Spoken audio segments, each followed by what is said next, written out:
We're at the section of a invasive wasteland, primarily buckthorn, in an area that we've been working on over 2 years now. This is just one area we haven't done much with.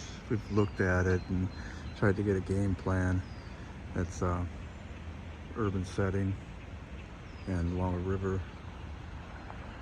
And this area here is a lot of buckthorn. It's almost, initially it was intimidating. I was like, how are we going to deal with this? Oh my, there's so much of it, so big. And we kind of looked at it here and there. And we do now have a plan of attack. And we're going to clean out the majority of this year. Probably within the next 2 months, we'll have it, the majority of it under control. The one thing about this area is there's so much buckthorn and so much debris that's going to be associated with cutting these down, is that as much as possible we're going to girdle them and just leave them up, so that way the bottom ground won't be covered up and have these huge piles. We'll just kill them. That was our main goal.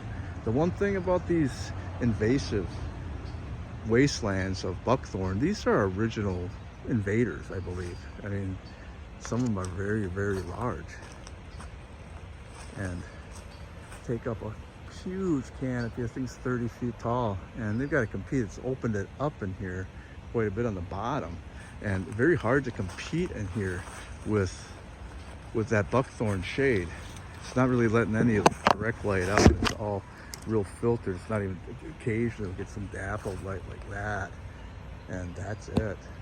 So once we take all this out of here, and see, that's a buckthorn right there, huge.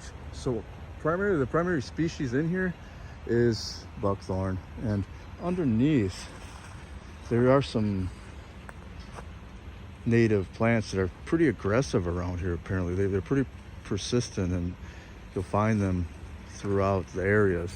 And this was kind of strange to see underneath this. This is like along the trail. You've got some thimbleweed that's growing in here, and there's a few plants over there too, and another one over there. So a nice little patch. You open all this up, that's going to expand quite a bit. So lindens, little things. But what's happening too is, like, even the honeysuckle, this is a pretty good size one. It's really opened up because it can't sustain itself with the light that it's given. Aren't really that big and bushy in here, so these will be able to be taken out pretty quickly. And underneath, it really depends if they're male or female plants here, what that seed bed is. We're hoping that you'll get an extensive area with primarily male plants that are dominant. And we can tell that now for the most part. It looks like that could be the case in this area to some degree, that there's going to be big areas that don't really have much of a seed bank to go. Yeah, nice dogwood right there. So little stuff just popping up. I mean, you get rid of that buckthorn. This is what's surrounded. One buckthorn there, a little group of buckthorn there, one right here, and the canopy is all buckthorn. So you get rid of 1, 2, 3, 4 plants, that dogwood will establish itself. Who knows how old that is too? It's probably it could be sitting there for 5, 6 years. So the root system's established to a point it just wants to grow, and that could be 4 feet tall in a year. So as I was saying before, though, it's like in some cases you can kind of tell, you can definitely tell where there's going to be some seed bank around here. And that's another thing, even the seeds, they don't have much of a chance to establish themselves here. There's just not enough sun to really get them growing. So that's one there. It's just a big patch of it. That become a thicket. You clean all this stuff out, you start taking out these buckthorns that are right around it, and it's quite a few. They're everywhere. But as you can see, it's kind of open down here. It's definitely very open down here, and that offers some potential, some value. There's going to be some native structures. You can see there was some stuff in here.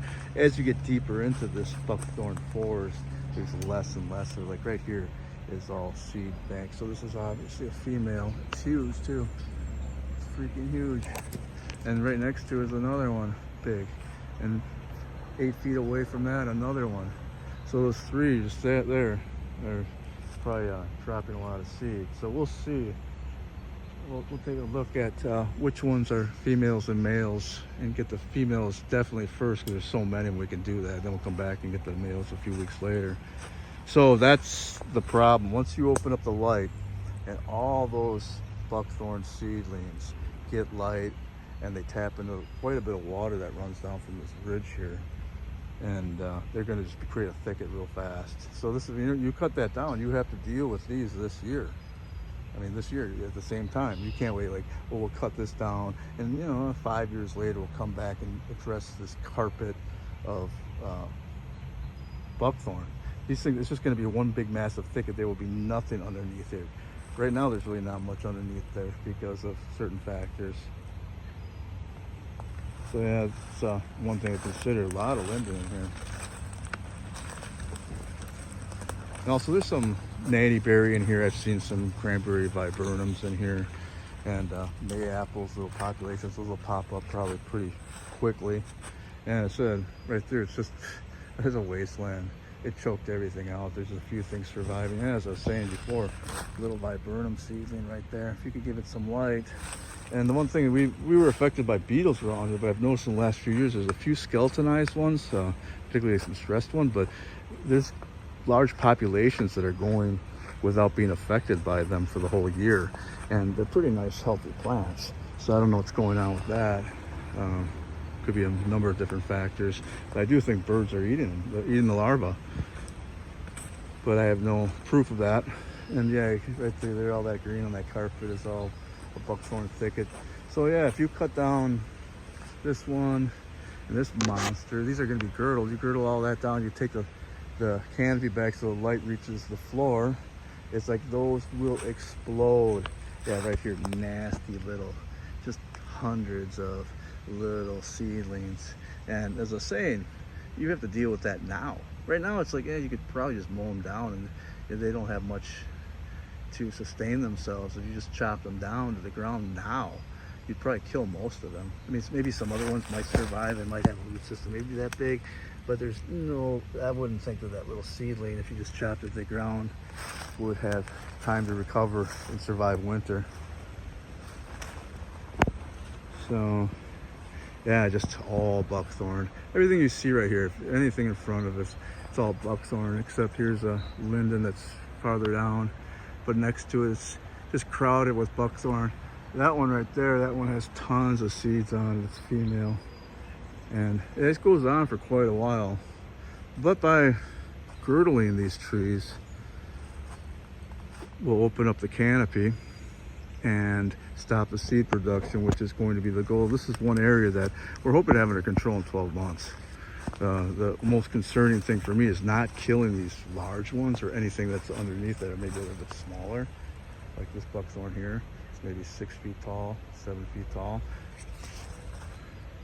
It's really this, like right here, it seems like we get quite a bit of light, is that is all seedlings of buckthorn. There's a few things mixed in here. It looks like a dewberry of some kind right there. So there's little seedlings here that have been dropped up from birds, and that would be one that we probably would mark and then work around it, and then we'd be pretty indiscriminate with some other ones like the salmon plumes. They're so prolific that if we lose a few, it's not the end of the world here.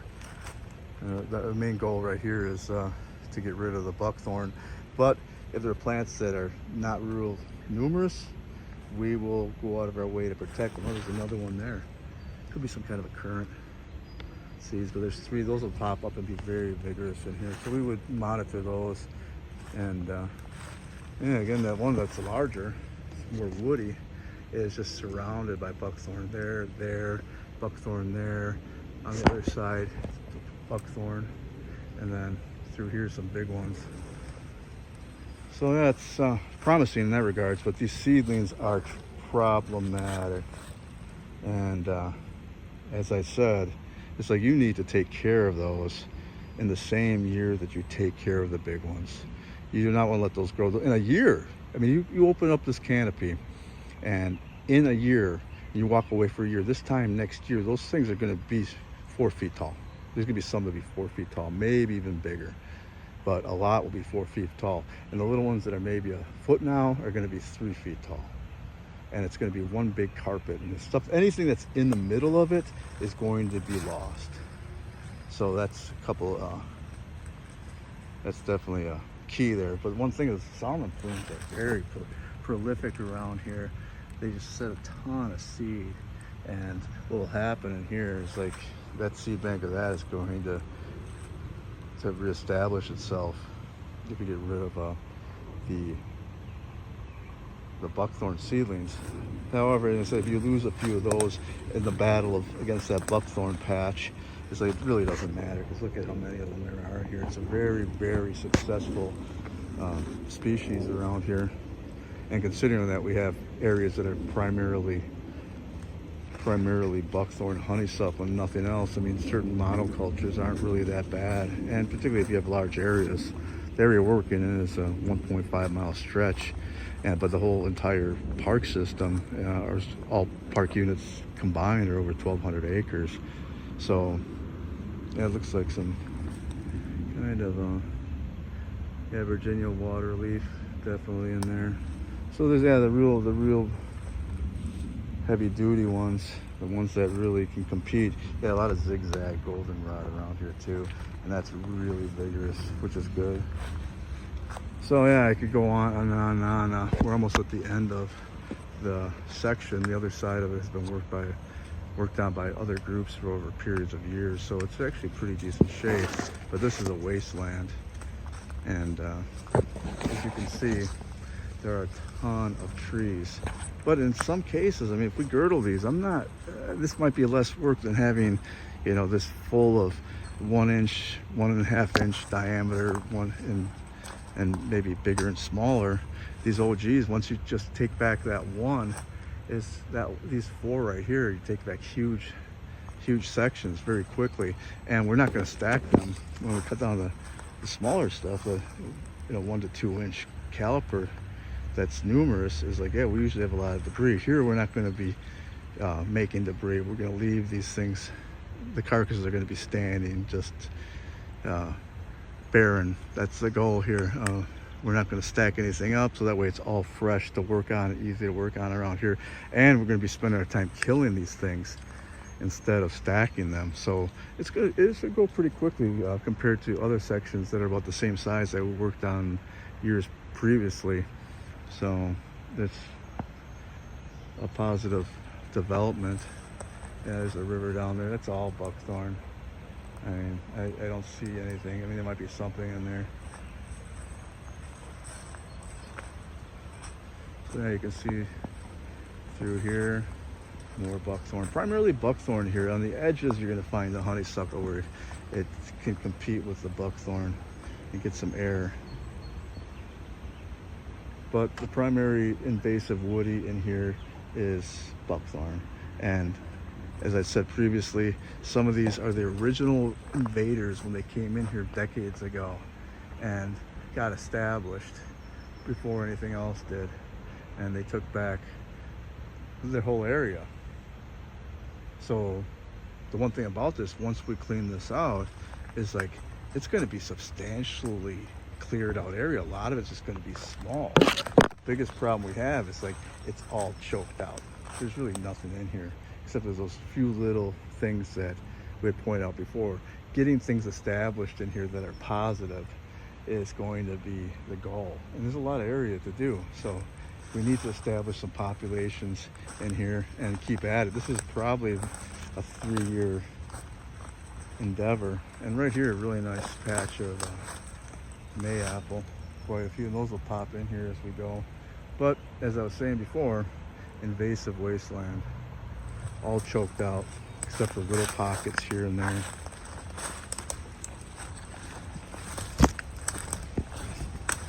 Yeah, a little off trail right now. And that's the one thing we can a lot of times you just follow the deer trails around here. You can find them pretty easily.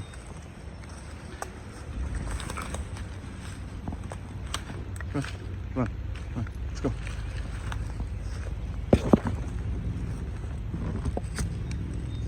So one last thing here is I just wanted to This is the edge of this area. And these are two different jurisdictions and different groups working on clearing things out. So this is an area that had been cleared out that looked like we just went through. And about 2 years ago, maybe 3, they had quite a few in here. A lot of these, they just chopped and dropped big monsters. They didn't do anything with them. You can see they're just all over. There's carcasses everywhere. It's kind of hard to work in here, but not too bad. And yeah, there's some things sometimes when you chop things, if you don't treat them properly, things come back. But that one we can just cut all that flush growth down and deal with it. We're gonna come in here and plant a bunch of stuff. This ridge line, real pretty area. It's like I don't know if you can see the river in there, but a lot of birds chirping, real quiet down here. Now, there's gonna be a lot of work to be done in this area.